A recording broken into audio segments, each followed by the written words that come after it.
Hi, this is Bruce Rawles, and I'm talking again with Susan Dugan. And today we're going to talk about lesson 195 in A Course in Miracles, which is Love is the Way I Walk in Gratitude, which is, I think, a favorite of both of ours and lots of other folks, I'm sure. I know You're Judy welcome. Sketch-Whitson is one of those people. That's one of her favorites as well. Um, should we just dive right in? Sure. Yeah. I Okay. mean, I think the reason that we chose this lesson to focus on today is because in the United States, it's next week is Thanksgiving, Hmm. and this has been as dream years go. This has been one for the record books, Hmm. Hmm. and has been and continues to be very difficult for people. Um, and I think Thanksgiving is one of those favorite holidays that people connect with in the dream, and even though, of course, you know, we're all still egos, and we still, if we're choosing our ego, we tend to fantasize that Thanksgiving is going to be this wonderful um, time where we all get together with our extended families and friends, and sing kumbaya and eat a lot of turkey and pie and stuff. But often that's not the case. Often it's quite a forgiveness classroom, just like everything else. But it's the tendency to idealize it in a time like this when most people are really hurting in some way or another, and and have been really isolated from their many people from their families, and it's been a hard year. So I think it's really worth turning to always, but especially right now, to the course's answer for what are we really grateful for, and can we be really grateful for anything in a world that is about is designed to prove that separation from God is real, and that punishment is deserved, and yet we have, even within this dream and this world that we seem to be inhabiting and living, we can change the purpose of our lives to a forgiveness classroom, a new kind of forgiveness classroom, in which we're really learning that our gratitude lies in the truth in us, not the lie of separation, but the truth of our true unity with God, and our true worthiness of God's love. The answer that's outside the dream of sin, guilt, and fear. So um, you know that we're all entitled to the miracle of changing our mind and remembering that the reflection of that love in our right mind, and that memory of wholeness in our mind, and it's in all minds, and it's to our benefit at a time of such great divisiveness, especially as well, to really ask for help, and seeing beyond that lie, and beyond all of the differences that we want to make so real and seem so insurmountable sometimes, and seem to be kind of front and center in 2020, and to remember that we're all fighting the same hard battle of trying to find our way back to the love in the mind, and remember that we share the loss of believing that we did lose that, and deserve punishment, but we also share the truth that we all are welcome back to God's arms and home, and Because we so never left. never left. Yeah, Right, yeah. right. And right now we can choose that awareness, and Mhm. we the course's formula is we choose it by changing our minds about the ones we love to hate, right? And Exactly, the exactly. ones that seem to be interfering. I mean, or the virus, or the problem, whatever we externally we're projecting that sense of guilt on at any given moment, and identifying wrongly as the problem. We can correct that perception with help from by just being willing to question the cause of Mhm. my anger, my fear, my anxiety, my worry, all of that. Exactly. It's interesting because the certainly the topic of isolation has been, you know, very much in top of mind for a lot of people for the past better part of a year now. And I Right. was thinking about what do we do as the worst punishment for criminals is we put them in solitary confinement.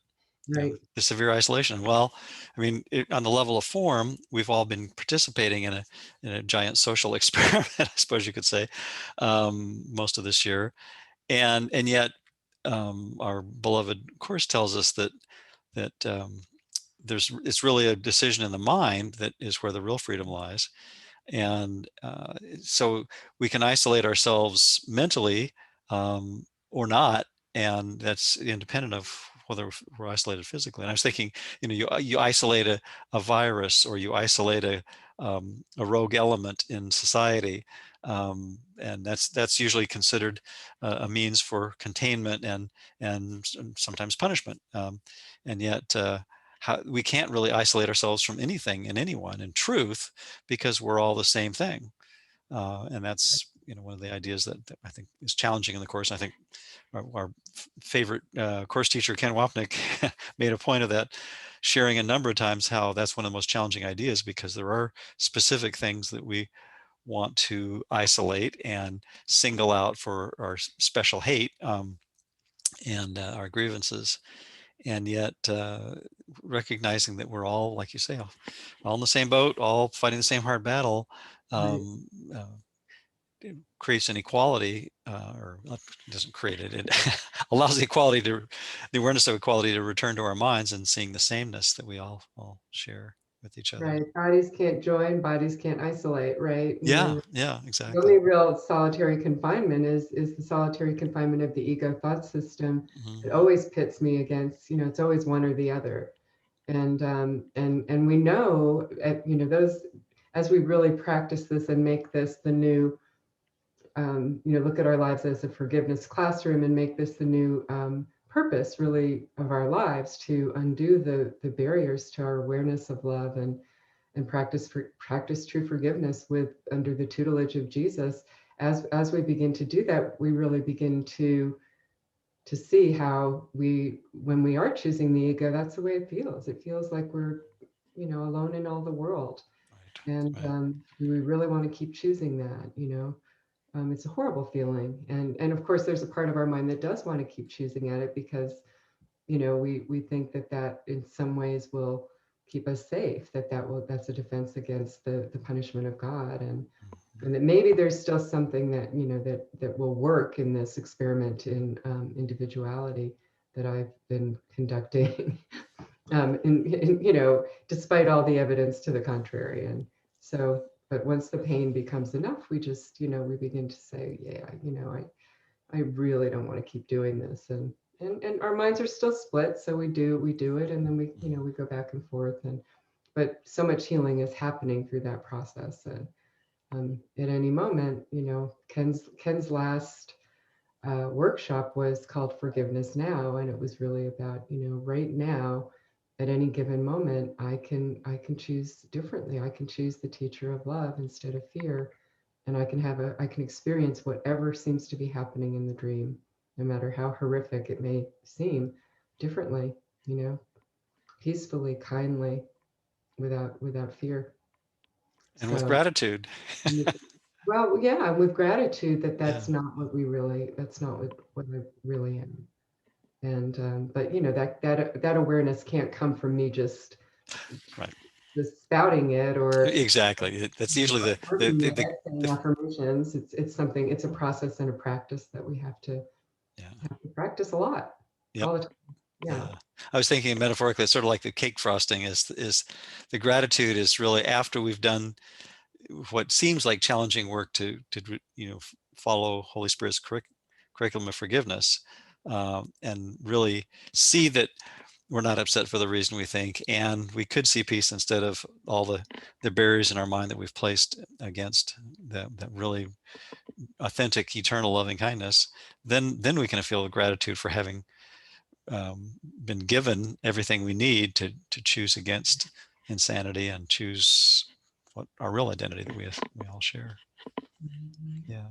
So maybe we'll just read through this, and I hope that if to anyone who's listening, that that they can hear the gift in this, to because it really is a gift. That there's some beautiful lines in here of what we can be thankful for, and they're not just words. It's really the truth. And And it's helpful too to remember there's so many places in the course where Jesus tells us how grateful he is to us as our older brother for our Mhm. willingness, even in our fear. We don't have to have mastered this to practice it, but even in our fear, that to keep choosing, to keep trying, to um, keep at least introducing the possibility again and again that I'm wrong about what I think is happening. And but I do, I'm willing to resign as my own teacher, and I really want to learn. I want to know. I want to open to the alternatives. So, Yep. yeah. All right. Should we just read through it and Sure, come? sure. You want to read the first paragraph? I'd be happy to. Okay, lesson 195, love is the way I walk in gratitude. Gratitude is a lesson hard to learn for those who look upon the world amiss. The most that they can do is see themselves as better off than others, and they try to be content because another seems to suffer more than they. How pitiful and deprecating are such thoughts. For who has cause for thanks while others have less cause? And who could suffer less because he sees another suffer more? Your gratitude is due to him alone who made all cause of sorrow disappear throughout the world. So right off the bat, he contrasts the real gratitude that we're aiming to return to in our mind with ego's gratitude to destroy, you could say, or Mhm. comparative gratitude. And I try to remember that when I'm feeling grateful for specifics, that I can be a trigger in my mind to ask for Holy Spirit to for the correction, to then not deny that's what my specific self is trying to do and trying to make something a special relationship out of a holiday or a relationship or a body state or a financial state or a political state or whatever, pick any category, but to use all the specifics as reminders and mnemonic devices to get back to the mind, and specifically back to Holy Spirit's uh, translation of all those specifics into a generalized appreciation for I have the ability, and everyone has the ability to choose the sanity at every moment, and we Right. can use everything as that little trigger or button that lights up on the screen of our mind and takes us back to that peace. Yeah. I mean, really, our part is so small. It's just to recognize that we're mistaken, Mm-hmm. and be willing to open to the answer. The answer doesn't come from us. It can't. It can't come from the personal self, Right. because that's the block. Yep. But yeah, and so right away, yes, they're telling us that, and he's telling us that, all of our comparisons, this hierarchy of illusions of suffering that we have, and try to, and the hierarchy of who's the guilty one that we also have going all the time, and we're always trying to sort of jockey for position about being the less guilty one. What is that really doing? All that's doing is nourishing the idea of guilt and punishment. It's not kind. It gets us nowhere. Only stepping, only taking that darkness to the answer, the light in the mind, is healing. Exactly. So he goes on to say it is insane to offer thanks because of suffering of any kind, right? Mm-hmm. But it is equally insane to fail in gratitude to one, capital who, offers you the certain means whereby all pain is healed and suffering replaced with laughter and with happiness. And that would be Jesus, Holy Spirit, right? The right mind. Nor could the even partly sane refuse to take the steps which he directs and follow in the way he sets before them to escape a prison that they thought contained no door to the deliverance they now perceive. So, the prison of the ego thought system, the key to to the door of that prison is our choice to choose Jesus, Holy Spirit in the mind, to see that we're wrong, right? And to Happily make our life wrong.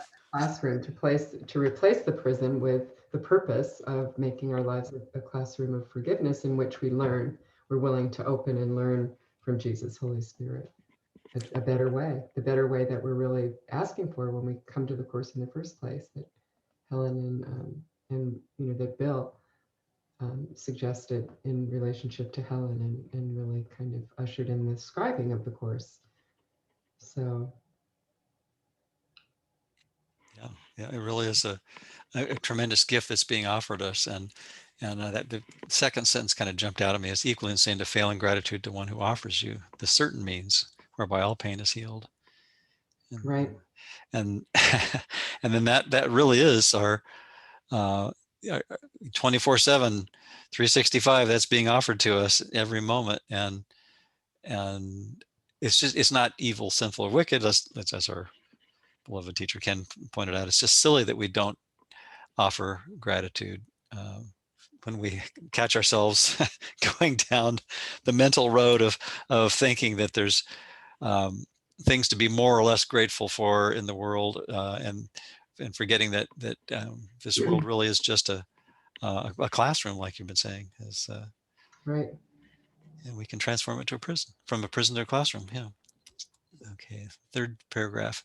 Your brother is your quote enemy unquote because you see in him the rival for your peace, a plunderer who takes his joy from you and leaves you nothing but a black despair so bitter and relentless that there is no hope remaining. Now is vengeance all there is to wish for. Now can you but try to bring him down to lie in death with you, as useless as yourself, as little left within his grasping fingers as in yours. Well, as so often the case in the course, there's Yeah, the almost humorous, seen properly, I guess, juxtaposition of the two thought systems and their approach to any subject, and gratitude is no exception here. So the gratitude to destroy is, he's kind of spelling it out without any minced words, that the rival for a better situation in the dream. How crazy is that? But we, right. My rival for innocence, right? Oh, yeah, yeah, and but I actually think that the core that Jesus really nails it in this paragraph. Your brother is your enemy because you see in him the rival for your peace, a plunderer who takes his joy from you and leaves you nothing. I mean, you're the reason I can't love myself. You're the reason I can't be happy. You took this away from me. You're the reason. I mean, I'm right, but you still, you're pretending you're right. And so we're all doing this. This is exactly what we do in our special relationships, right? And it's a it's very often a fight to the death, literally, figuratively and literally. yep. So and of course it's a fight over our belief in lost innocence that never happened, right? So yes, we definitely need help with that. Right? We For need. sure, all the time. Yeah. So you do not offer God your gratitude because your brother is more slave than you, nor could you sanely be enraged if he seems freer. Love makes no comparisons. So we have to recognize our sameness, our same worthiness of love, right? The same hard battle that we're all fighting to, and for the same reason. And gratitude can only be sincere if it be joined to love. I don't know gratitude, as you said, it's gratitude to destroy that I try to do, and gratitude for all the wrong things. So I need to help from that teacher. We offer thanks to God, our Father, that in us all things will find their freedom. It will never be that some are loosed while others still are bound. For who can bargain in the name of love? Right? Who can bargain for, I'm the one or the other thought system. I'm less guilty than you are. That there's any guilt at all is the big mistake, right? All are That's the worthy. big one, huh? Yeah, Yeah, yeah, yeah.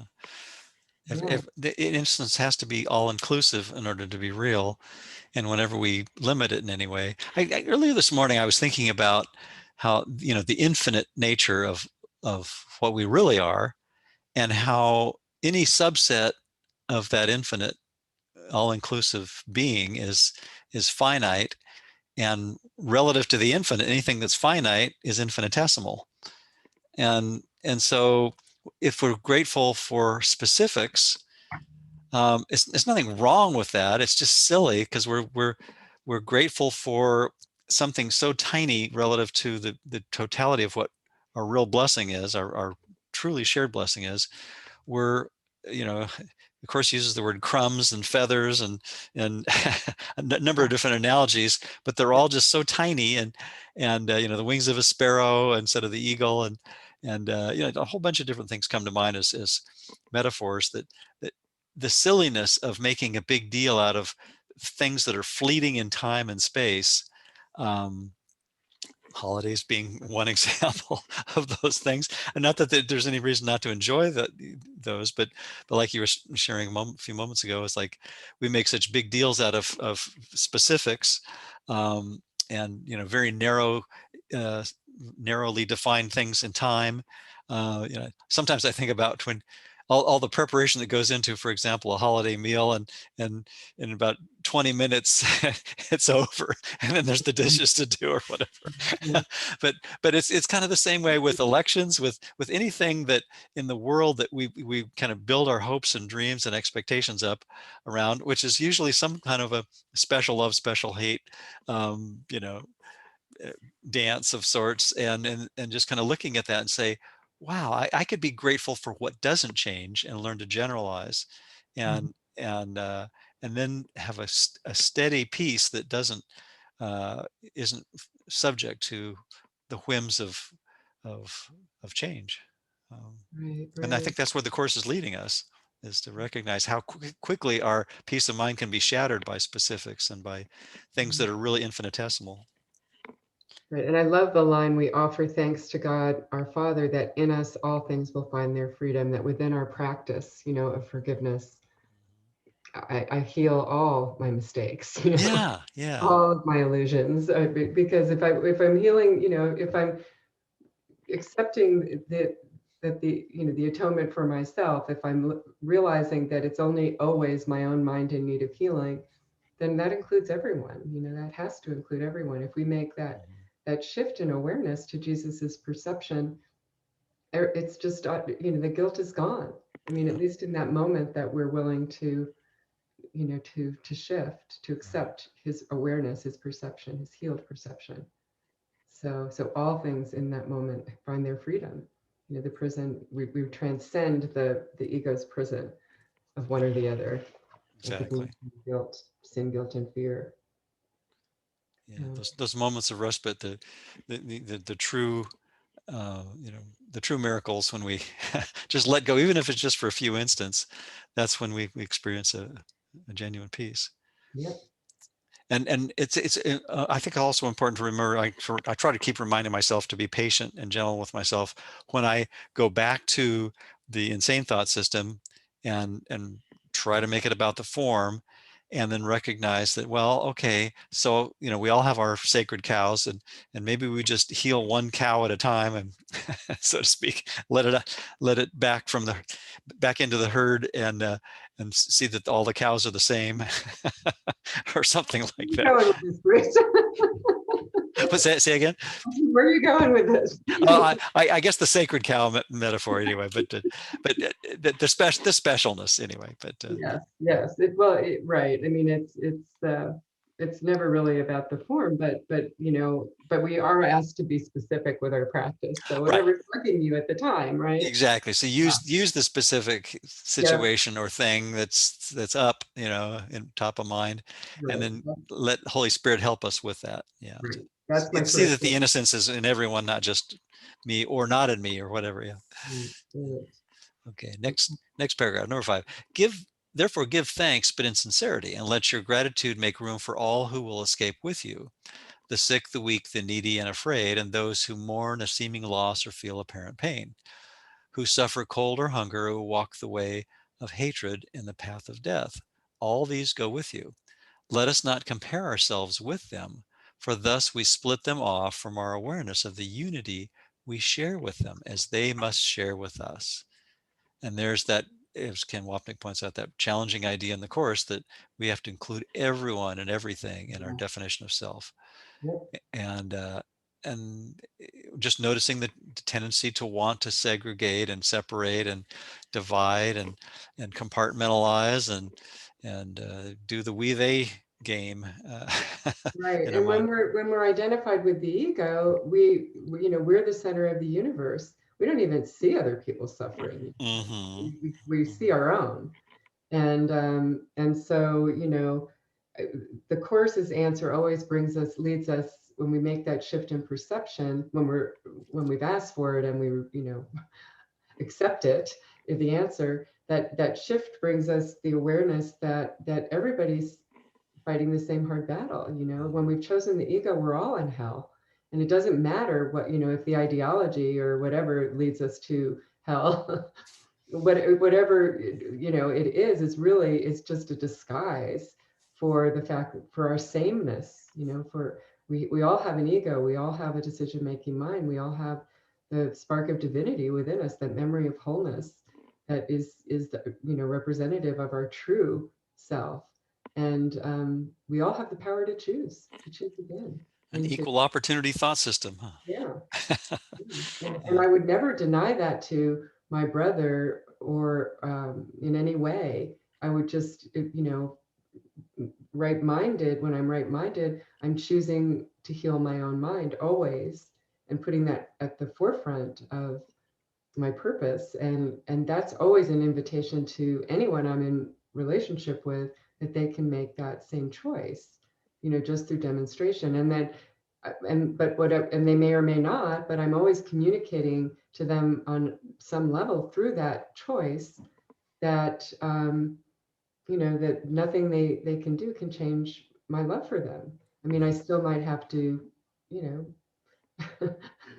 say something, or restrain a child, or speak up in a relationship if that's something that is, it could be damaging. But at the same time, on the level of the mind, I can be loving. If I'm choosing the teacher of love, I will be loving. you know so it's never about the behavior, but always about that level of the mind. So he goes on to say, we thank our Father for one thing alone, that we are separate from no living thing and therefore one with him. So that's the truth in us. And we rejoice that no exceptions ever can be made which would reduce our wholeness, nor impair or change our function to complete the one who is himself completion. We give thanks for every living thing, for otherwise we offer thanks for nothing. And we fail to recognize the gifts of God to us. And so that includes victims and victimizers. That includes the ones we love to hate.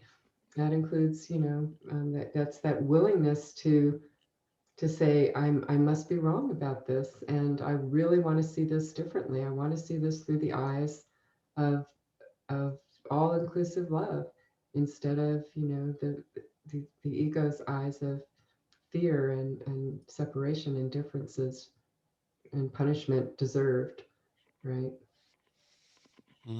As if we weren't all punishing ourselves enough by No, just believing that sacrifice is possible. That I think that's absolutely.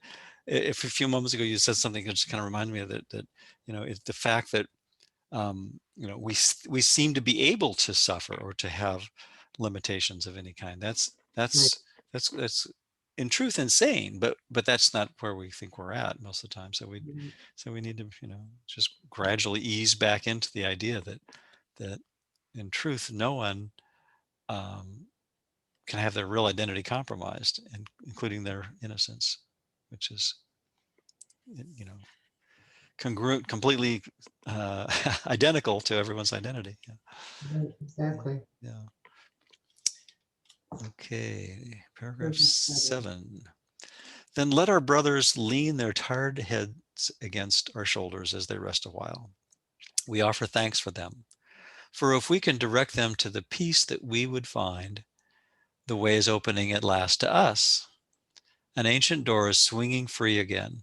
A long forgotten word re-echoes in our memory and gathers clarity as we are willing once again to hear. Such a beautiful paragraph. Mm-hmm. Yeah. That metaphor of comfort and and the gentle embrace of the Holy Spirit is really what we're talking about here, is allowing everyone, um, in our minds to experience the sinlessness that we give them as we give it to ourselves. Right, right. Yeah.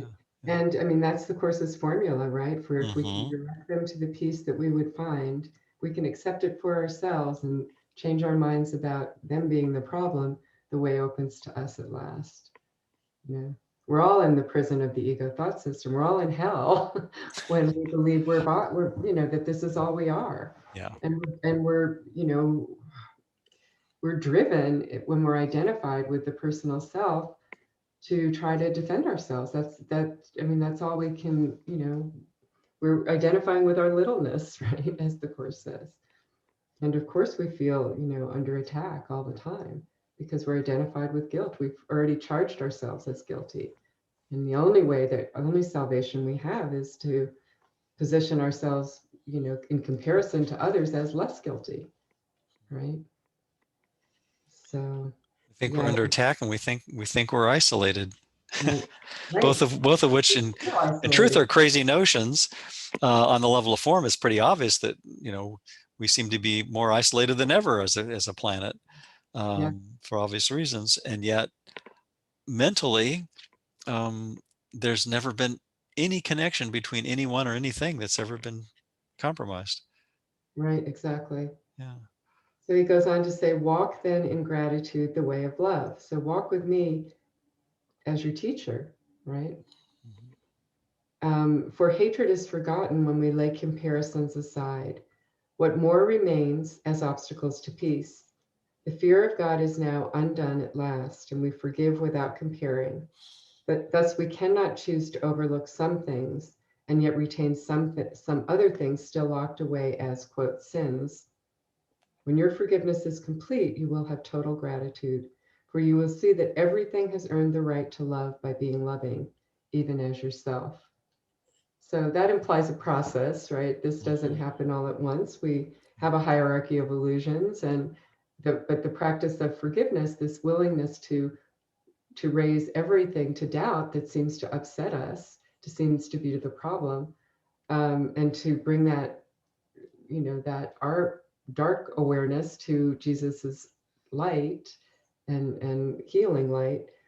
You know, that is what collapses the hierarchy of illusions. Eventually it dissolves it, and you know, eventually we see it is all the same, and then it's gone. Right.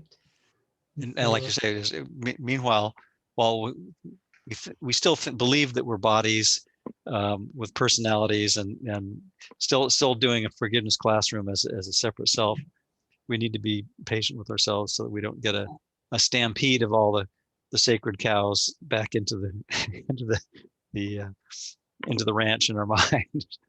right. I don't know. I still like that You're really metaphor. like focused on livestock today for some reason. It's just the sacred cow. I don't know if I'm on a sacred cow rule today. Yeah. But Well, all cows are sacred in the Holy Spirit's, yeah, yeah. on the Holy Spirit's ranch. How's that? So yeah, yeah. Okay. Okay. Let's see. Number 9. It's number 9. Yeah. Okay. Today we learn to think of gratitude in place of anger, malice, and revenge. We have been given everything. If we refuse to recognize it, we are not entitled, therefore, to our bitterness and to a self-perception which regards us in a place of merciless pursuit, where we are badgered ceaselessly and pushed about without a thought or care for us or for our future. Gratitude becomes the single thought we substitute for these insane perceptions. God has cared for us and calls us son. Can there be more than this? What I get from this paragraph is, if we keep at it, if we gently but persistently, um, you know, keep at the forgiveness classroom, we're going to experience gratitude, and it will help us through every seemingly insane situation that seems to beset us. Um, and you know, with no, again, no mince words, we're not entitled to our bitterness, to a self-perception which regards us in a place of merciless pursuit, badgered ceaselessly and pushed about without a thought or care for us or our future. Well, that's what the ego does. I mean, Oh, absolutely. that's That's basically a great yeah. description of what our ego does, and yet we think that it's, you know, the world doing it to us, but it's like, oh, that's right, it's my mind, a decision of my mind, the belief that separation was possible, that set up this incredibly crazy circus of things that seem to be, coming at us from every angle, and yet they're all gently planned for our greatest good, as the course says. Yeah. Right. And of course, only when we change the purpose, nobody's planning. Right. Exactly. Jesus Exactly. isn't involved with that at all, or Holy Spirit, but yes, and it's really, bitterness is not justified, just like anger is not justified. We feel it when we're identified as the ego, right? Yeah. But and I also think that gratitude, for me, gratitude comes, it is the best, the closest description I could give for when I shift from my bitterness to Jesus's perception. There's always a sense of a relief and release, and Mhm. just being so grateful for the course that comes with that, and and a freedom, a real, I mean, it doesn't last usually, but it lasts for a little while, and it's such an incredible release and relief.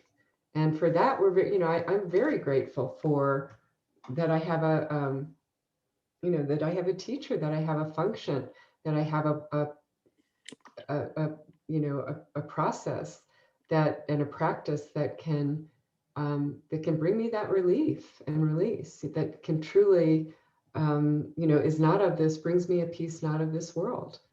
Mhm. Because within the world, you just can't find that peace. I mean, it's not, it can't be of the world, because the world is a complete nut house, As you're sharing that, I was thinking that, and the gratitude that we feel includes everyone, It because includes that. we realize, as we have accepted that teacher of kindness in our own minds, we realize that every seemingly other person has that same choice as well, and so we don't need to really be too concerned about whether or not what anyone else is doing with, quote unquote, their mind, and knowing Right.